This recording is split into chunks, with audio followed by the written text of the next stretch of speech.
2017 թվականի համար Գյուղատնտեսության նախարարության կողմից իրականացվող ծրագրերին Հայաստանի Հանրապետության պետական բյուջեի նախագծով նախատեսվել է հատկացնել 10 միլիարդ 309 միլիոն 306 հազար դրամ, որից 6.5 միլիարդ, ես կլորացրած տվերը ասեմ, որ այդքան երկար ժամանակ չկորցնենք, 6.5 միլիարդ դրամ բյուջետային ծրագրերի համար, 576 միլիոն դրամ նախարարության ապարատի պահպանության համար եւ վարկային ծրագրերի համար նախատեսվում է ուղղել 3.1 միլիարդ դրամ։ 2017 թվականի գյուղատնտեսության ոլորտում քաղաքականությունն ուղղվելու է գյուղատնտեսությունում տնտեսվարողների գործունեության համար բարենպաստ պայմանների ստեղծմանը, մասնավորապես բարձրորակ սերմերով ապահովմանը, բույսերի պաշտպանությանը, անասնաբուժական հակահամաճարակային միջոցառումների իրականացմանը, գյուղատնտեսությունում օգտագործվող հիմնական ռեսուրսների, այն է հանքային պարարտանյութերի, դիզելային վառելանյութի եւ վարկերի մատչելիությանը։ Հետևողական աշխատանքներ կիրականացվեն բարձր լեռնային եւ սահմանամերձ բնակավայրերում նպատակային ծրագրերի համաֆինանսավորման միջոցով։ Ագրարային ոլորտում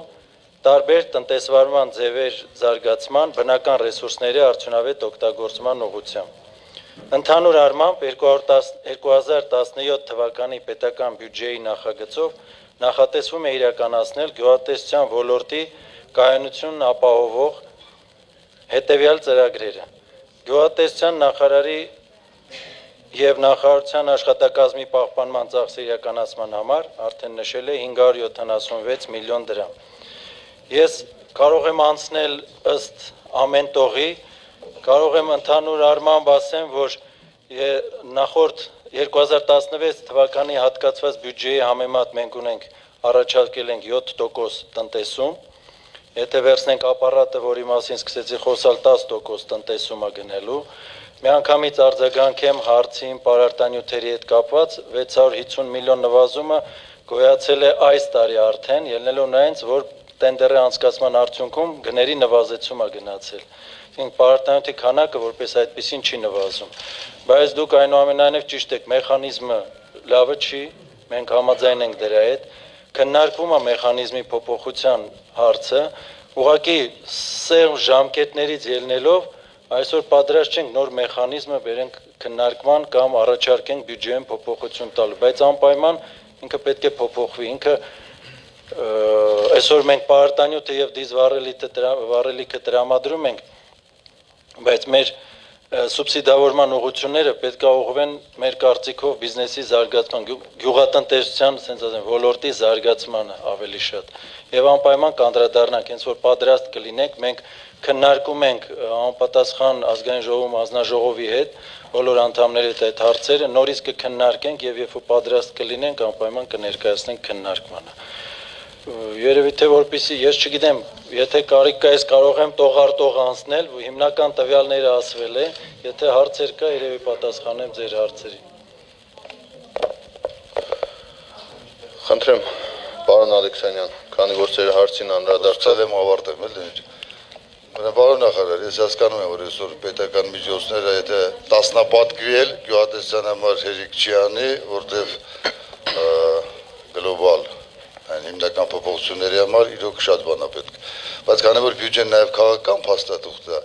ես կուզեի, որ այդ ծրագրի մեջ էլ, քանի որ կարճաժամկետ դա չի կարելի թերություն համարել, բայց չկա գյուղատնտեսության արտադրության հետ կապված, այնտեղ ավելի շատ նշվում է վերամշակման, այսինքն այն ծրագրերն են, որոնք կարճաժամկետ են եւ դա ճիշտ է, որտեղ այդ բյուջեն դրա համար է։ Բայց ընդհանուր առմամբ այսօր դրա համար չեմ ուզում անդրադառնալ բյուջեի քննարկման այդ հարցերին ռազմավարական, ես կուզեի, որ այս միջոցները տրամադրվեր այն ուղղությամբ, որ օգներ այդ ձեր ասած բիզնեսին, որ մարդիկ, մասնավոր մարդիկ ներդրումներ անեին այդ ուղղությամբ։ Այո, հենց այդ կարծում նպատակը այդ բյուջեի դա պետք է եւ դա էր իմ հարցի այդ պարարտանյութերի հետ կապված բանը, որտեղ դա անիմաստ միլիոններ է, միլիարդներ է, որը չի գործում, չի աշխատում, կոռուպցիայի էլ բուն է, այդ էլ ասեմ։ Ես լրիվորեն համաձայն եմ ձեզ հետ, ուղղակի մինչև մի բանը վերացնենք, պետք է նոր մեխանիզմը հստակ ճիշտ գործող մեխանիզմներ դնենք, բայց միանշանակ դա նոր մեխանիզմ ուղղված է լինելու նոր ներդրումներին։ Հաջորդ հարցը Խոսով Հարությունյան, խնդրեմ։ Պարոն նախարար, շարունակեմ Ալեքսանդրյանի հարցադրումը մի քիչ այլ կոնտեքստում։ Ժամանակի երբ քննարկվում էր գյուղացիական տնտեսություններին այդ սուբսիդավորման կարգով վառելնյութ հացահատի կիսերմացու եւ այլն, միշտ հարց էր առաջանում, ինչ այդ գնումները կատարում ինքը նախարարությունը, ոչ թե դա չի արվում մասնավորի միջոցով։ Ես կուզենայի ձեր մեկնաբանություն լսել, ես ինքս համոզված եմ, որ ամենալավ ճանապարհը մենք չենք ընտրել, ամենալավ գործիքակազմը չի ընտրված։ Հիմա մի քանի այլ հարցեր, որոնք վաղօրոք նախապատրաստել է կապված էր ձեր համակարգի արդյունավետության բարձրացման հետ։ Տեսեք, եւ կառավարության գործունեության ծրագիրը, եւ ըստ էության բյուջեն ունի մեկ կարևոր առանձնահատկություն։ 17 թվականը մենք դիտում ենք այն ժամանակաշրջանը, այն ժամանակահատվածը, որը պետք է հնարավորություն տա մեզ բոլոր ոլորտներում, այդ թվում գյուղատնտեսությունում, նախատեսել այնպիսի բարեփոխումներ, որոնք վաղը մյուս օրը դինամիկ զարգացման համար կստեղծեն անշրջելի նախադրյալներ։ Հիմա գյուղատնտեսության առանձնահատկությունը այն է, որ ըստ էության 90-ական թվականների հողի սեփականաշնորհման արդյունքում մենք ունենք 430,000 գյուղացիական տնտեսություն, որոնք տնօրինում են 1,200,000 կտոր փոքր հողակտորներ։ Նույն գյուղացին, նույն գյուղում, համայնքում Սարի այս համայնքի մի ծայրում ունի 3000 մետր այգի, մյուս ծայրում խոթար 3000, մյուսում վարելահող։ Հիմա այս պայմաններում ինչպես եք պատկերացնում բարձր արտադրողական, գյուղատնտեսական համակարգ ձևավորելը։ Որն է ձեր կարծիքով այն հրատապ խնդիրները, որ մենք պետք է լուծենք, գոնե ձեր տեսակետը, մոտեցումը հողերի խոշորացման եւ ինդուստրիալիզացման։ Այսօր գյուղատնտեսության ոլորտում մեր արտադրողականությունը 55 անգամ զիջում է շինարարության ոլորտում արտադրողականությանը, մնացած ոլորտների մասին չեմ խոսում։ Սա համար մեկ պրոբլեմն է գյուղատնտեսության համար, սա մեկ։ Երկրորդը, արդյոք դուք գտնում եք, որ կոոպերացիան, ես ինքս 2009 թվականին այդ կոոպերացիոն նոր շարժմանը թափ հաղորդողներից, այս ջատագովներից մեկն եմ եղել, արդյոք կոոպերացիայի այն մակարդակը, որ մենք ունենք, բավարար է, որովհետեւ մենք կարողանանք ինդուստրիալ հիմքի վրա տեղափոխել գյուղատնտեսությունը։ Շատ էական խնդիր է, գիտեք որը, խորհրդատվության մակարդակը։ Շատերից մոտ այն կարծիքին է, թե գյուղացին մեզնից բոլորից լավ է ճանաչում հողը եւ իրականում գյուղացին զուրկ է տարական գյուղատնտեսական գիտելիքներից։ Եվ մենք չունենք այսօրվա դրությամբ գյուղացիական տնտեսությունների խորհրդատվություն, ժամանակակից խորհրդատվություն, ուրեմն տալու, համակարգ եւ կուզենայի, որտեղ այստեղից շատ բան մենք կորցնում ենք։ Հաջորդ հարցը, որ իմ կարծիքով նույնպես շատ էական նշանակություն ունի, դա հետեւյալն է։ Տեսեք, մենք օգտագործում ենք արտաքին վարկային ծրագրեր, վարկային ռեսուրսներ։ Չեք կարծում, որ պետք է մի հատ լուրջ քննարկում կատարել եւ անել ելնելով այն մարտավարությունից,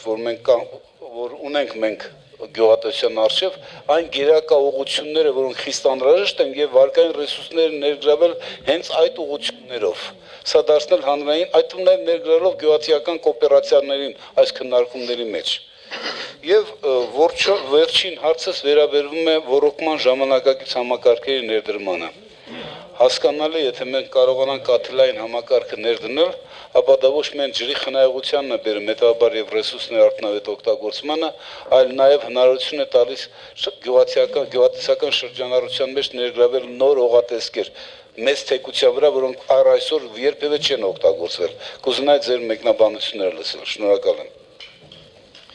Շնորհակալություն հարցերի համար։ Պարտանյութերի գնման մեխանիզմի հետ կապված ձեր հետ ամբողջովին համաձայն եմ, որ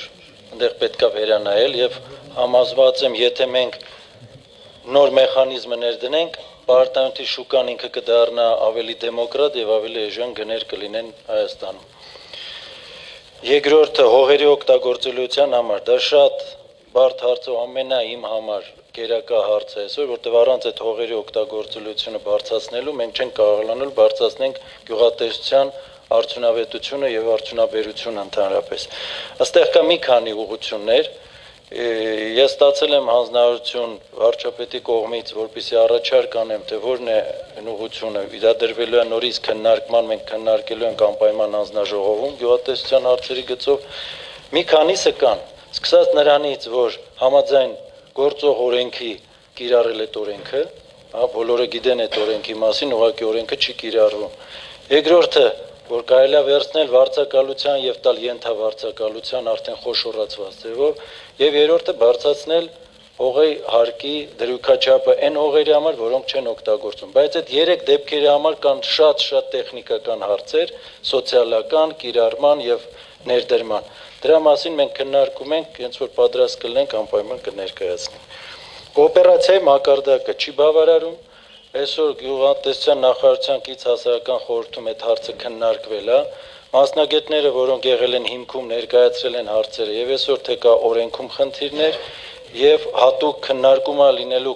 հաջող կոոպերատիվների հույսով եմ կան, ֆերմերային կոոպերատիվներ կան, որոնք հաջողակ են, անհաջող կոոպերացիաների,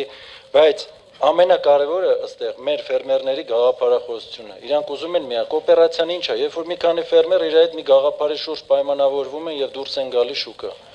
Դրանից հետո օրենսդրական դաշտը կարգավորում է։ Այսօր ֆերմերը պատրաստ չի միասին կոոպերացվելու։ Օրենք կարող են գրել, բայց եթե ֆերմերը ինքը պատրաստ չի կոոպերացվելու, մենք ինչ օրենք էլ գրենք, դա լինելու անհաջող օրենք եւ անհաջող կոոպերատիվներ։ Բայց իհարկե օրենքի մասն է, որ մենք շահագրգռենք նաեւ պետության կողմից, որ կոոպերացվեն։ Մենք պետք է մեխանիզմ լինի սուբսիդավորման, տեխնիկաների տրամադրման, երաշխավորություն, հարկային դաշտ, շատ հարց, բայց ամենակարևորը ֆերմերի գաղափարը, ինչքանով են իրանք պատրաստ միասին աշխատել այսօր, ոչ թե իրար դեմ աշխատեն, այլ իրար հետ աշխատեն։ Հաջորդը խորհրդատվության մակարդակը, նորից երեք մենք քննարկել ենք նախարարությունում գյուղատնտեսության աջակցման հանրապետական կենտրոնի եւ գյուղատնտեսության աջակցման մարզային կենտրոնների հետ ընդհանուր ժողով արվեց, որտեղ այսօր դա է գյուղատնտեսության նախարարության գործիքը, որով մենք խորհրդատվություն ենք տարածում, չեմ կարող ասել, որ այսօր թե իրանք, թե ես բավարարված ենք այն ծառայությունով, որով մատուցվում է, եւ դրված է հարցը լուրջ քննարկման, բարելավելու կամ փոխելու այդ միջոցը, նոր համակարգ, հենց տենց էլ հարցը դրված է, չուզեցի տենց ասեմ, բայց տենց էլ դրված է։ Գերակա ուղղություններ այս հարցը կիսատ գրեցի կներեք, գերակա ուղղությունը, վարկային, այո, իհարկե ես ձեր համաձայն վարկային միջոցը պետք է տրվի այնտեղ, նույնը, որտեղ որ կզարգանա գյուղատնտեսությունը։ Ճիշտ է գնալ դեպի զարգացման, սուբսիդավորման եւ զարգացման։ Եթե մենք գնում ենք սոցիալ անապահով խավի սուբսիդավորման եւ զարգացման, եւ դա կարեւոր հարց է այսօր Հայաստանում, որտեղ ավելի շատ են փոքր եւ սոցիալ անապահով, քան խոշորները։ Բայց մենք պետք է կարողանանք վերցնենք որնակ գերական այսօր զարգացնենք, թե մնանք այստեղ եւ ապահովենք։ Թե եթե կարողացանք այդ բալանսը գտնել, շատ լավ կլինի, որտեղ չենք կարող մոռանանք այն մյուսը։ Ռոռոկման համակարգերը։ Այսօր ցավոք սրտի չկա Հայաստանում ոչ մի գործարան, որը ինքը կարտադրի եւ մատչելի գներով կվաճառի կամ կառաջարկի ցանկացողներին այդ համակարգը։ Կան քննարկումներ տարբեր երկրների հետ, որպեսզի այստեղ գործարան ներդրվի։ Այն ինչ որ ներմուծվում է թանկ է, այն ինչ որ արվում է այստեղ արվում է շատ ինքնակամ կամ ոչ պրոֆեսիոնալ մակարդակի։ Պետք է մտածենք ոնց անենք, որ առաջի հերթին գործարան, որ կարողանանք այդ ծառայությունը ըստե ներսում մատչելի գներով մատուցենք։ Երբ որ կարողացանք, դա արդեն ծրագիր էլ կարելի է մշակել խրախուսելու համար եւ բնական պաշարների պահպանելու եւ տնտեսելու համար դա շատ կարեւոր նշանակություն ունի։